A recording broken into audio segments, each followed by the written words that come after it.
तो वही किसी भाई साहब ने कहा है कि जब जीवन का अंतिम लक्ष्य मोक्ष है, तो ये संसार में कुछ भी करने की क्या ज़रूरत है? सभी इंसान सीधे वही क्यों ना करें? मोक्ष की प्राप्ति के लिए जो भी करना पड़े, ध्यान साधना इत्यादि, तब संसार की ज़रूरत ही क्या है? तो इसका उत्तर तो साफ है, नहीं है। और ऐसे लोग हुए। अब रमण महर्षि हैं, अ, और पता नहीं कितने-कितने हुए होंगे, जिनका हमें पता इसलिए नहीं है कि उनका रिकॉर्ड नहीं है इतिहास में कहीं भी, तो हम बहुत कम को जानते हैं। ये रामकृष्ण जी हैं, रमण महर्षि हैं।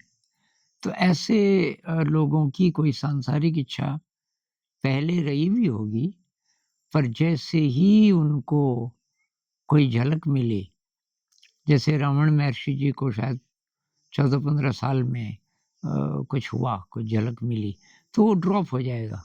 संसार की जो इच्छा है, वो खत्म। और ऐसे ही रमण महर्षि के साथ क्या बोलते हैं, अपने जो और लोगों के साथ भी यही हुआ होगा। जितने भी लोग सीधे इस रास्ते पे गए, बिना गुरु के, बिना ट्रेनिंग के, तो पहले से तैयार रहे होंगे। लेकिन हम जो ज़्यादातर लोग हैं, हम ये नहीं कर सकते। और दूसरी बात कि संसार का कोई मतलब भी होगा।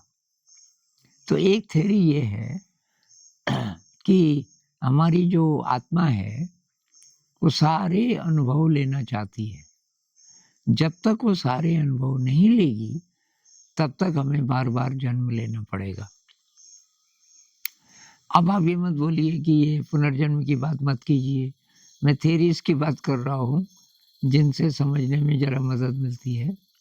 तो एक थ्योरी ये है कि आत्मा सारे हर प्रकार के, जिसको हम अच्छा बोलें, बुरा बोलें, सारे अनुभव लेना चाहती है। तो मान लीजिए कि इस जन्म में हमने कोई मर्डर नहीं किया और कोई जघन्य अपराध नहीं किया और ना इच्छा है, अब हम उससे फ्री हो गए, लेकिन पिछले जन्मों में किया होगा। क्योंकि आत्मा सीधे ही प्योर नहीं हो जाएगी। ये जो संस्कार हैं, उससे फ्री नहीं हो जाएगी, ऐसा कहते हैं। तो ख़ैर अब पिछले जन्मों में क्या हुआ, क्या नहीं हुआ, लेकिन इस जन्म में हमें देखें कि कौन-सी चीज़ें हैं, जो हमें संसार से बाँधती हैं।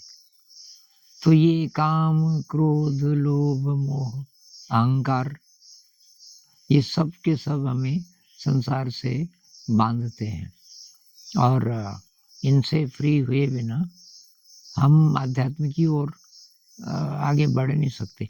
फ्री मतलब कंप्लीटली फ्री नहीं, लेकिन ये रियलाइज़ेशन की ये बाधाएँ हैं। और हम धीरे-धीरे अपने साथ काम करें और इन चीज़ों से जितने-जितने हम फ्री होते जाएँगे, उतना हमारी जो आध्यात्मिक यात्रा है, वो अ, अच्छी होती जाएगी। तो बुद्ध जो कहते हैं ना कि तृष्णा दुःख है, ये बहुत बार मैंने इच्छा भी बोला, लेकिन अभी मुझे पता चला कि बुद्धिज़्म में इन दोनों में ज़रा फ़र्क है। इच्छा वो कहते हैं किसी भी काम को करने से पहले जब उसका विचार आता है, और इच्छा अच्छे काम के लिए यूज़ करते हैं वो। जैसे कि अब गंदगी है, तो मेरे मन में पहले विचार आएगा, या यूँ कहिए कि इच्छा आएगी कि यार मैं इसको साफ कर देता हूँ। वो तो हुई इच्छा। और इच्छा ज़रूरी है, तभी हम कुछ काम कर पाएँगे। पहले आइडिया आएगा ना मन में। तृष्णा वो कहते हैं ये वासनाओं को, जो गड़बड़ डिज़ायर्स हैं, ज़्यादातर काम संबंधी, लेकिन और भी, तो उसको तृष्णा बोलते हैं कि वो दुःख का कारण है। हमारी जो वृत्तियाँ गड़बड़ की ओर ले जाती हैं, गड़बड़ एक्शन की ओर ले जाती हैं, वो हमें संसार से और बाँधती रहती हैं। तो कहते हैं ना, अच्छा कर्म वो है जो हमें बाँधे नहीं। जैसे प्रहलाद कहते हैं अपने पिताजी से और अपने आचार्य जी से, यत् कर्म तन्न बंधाया सा विद्या या विमुक्तये। यत् कर्म तन्न बंधाया, कर्म वो है जो हमें बांधे नहीं बल्कि मुक्त करे। सा विद्या या विमुक्तये, मतलब वो विद्या हमारे पास होनी चाहिए जो हमें मुक्त करे और उसके साथ हम तब कर्म करें। तो इतना आसान नहीं है, इतना आसान नहीं है कि जी क्या ज़रूरत है कुछ भी करने की। आप अपने आप से पूछिए कि कोई इच्छा नहीं है क्या?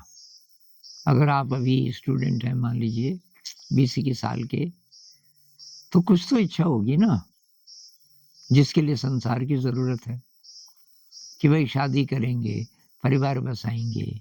अब मान लीजिए ये इच्छा नहीं है, तो थोड़ा पैसा कमाएँगे, थोड़ा ढंग से रहेंगे, ये भी इच्छा हुई। ये भी नहीं है तो परोपकार की इच्छा होगी, भई गरीबी है, भुखमरी है, मैं उनके लिए कुछ करूँगा।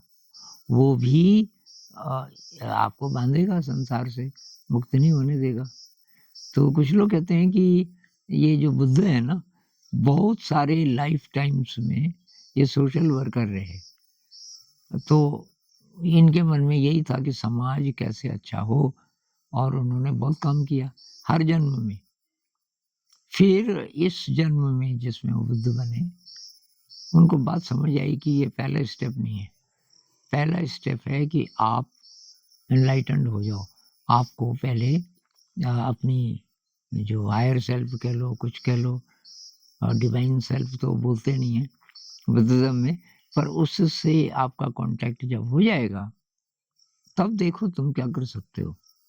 तो बुद्ध ने बहुत बड़ा काम किया, सोशल वर्क भी कह सकते हैं कि कितने सारे लोगों को उन्होंने धर्म सिखाया, इस मार्ग पे अग्रसर किया।